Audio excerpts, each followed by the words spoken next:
Okay guys, so this is going to be analytical limits and graphical limits example problem set number 2. It's pretty much going to be a review of what we did last week, but I'm just going to add one little thing to it. Okay, so we're going to evaluate the limit as x goes to 2 of negative 4x cubed. So all we're going to do is plug in. There's no factoring involved in this one. Okay, so 2 cubed is 8. 8 times a negative 4 is a negative 32.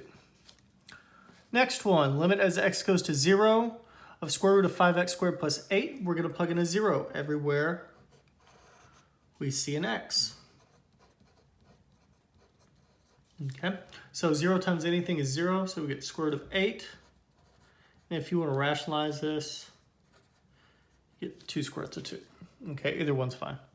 Okay, limit as x goes to 1 of 5x cubed minus x plus 2 over 3x plus 4. This stuff's not going to factor, so let's try plugging in. So 5 times 1 cubed minus 1 plus 2 all over 3 times 1 plus 4. Okay, so 1 cubed is going to be 1. 1 times 5 is 5. 5 minus 1 is 4. 4 plus 2 is 6. 3 times 1 is 3 plus 4 gives you 7. Okay, next one. It looks like it factors. So factors of negative 6 that give you negative 1.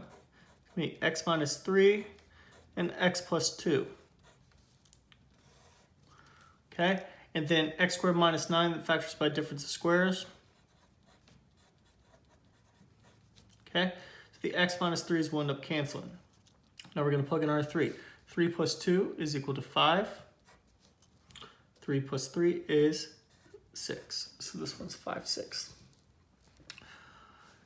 Last example problem. So anytime we have 4 terms, it's probably going to be a factoring by grouping thing. So we're going to factor our GCF between the first 2 terms. So it's going to be x squared times x minus 2.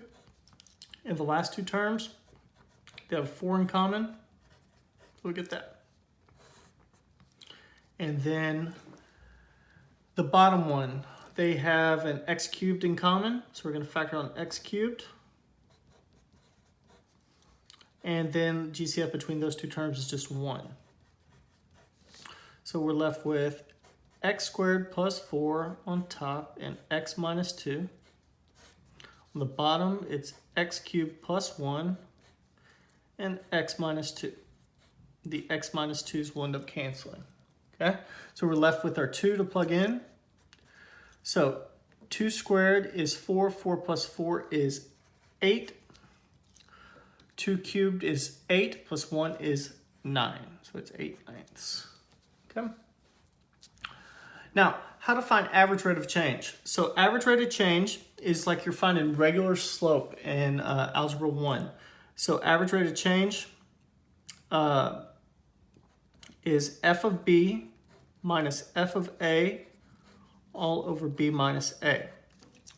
Okay, so what we're going to do is f of means you're going to plug in. This is always your a and this is your b. Okay, so we're going to do f of 2 minus f of a negative 1 all over 2 minus a negative 1. So we're going to plug in. Plug in a 2. 2 squared. 2 squared is 4. 4 plus 3 times 2 is 6, so it's 10. And if I plug in a negative 1 squared is 1 plus 3 times a negative 1 is going to be negative 2.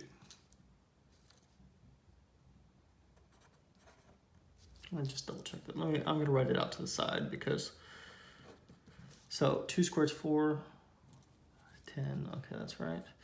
And f of negative 1. Negative 1 squared is 1. 1 minus 3 is a negative 2. Okay, that's right. So 10 minus a negative 2 all over 2 minus a negative 1, which is 12 over 3, which is equal to 4. Sorry, I lost my train of thought for a second. Okay, so really easy.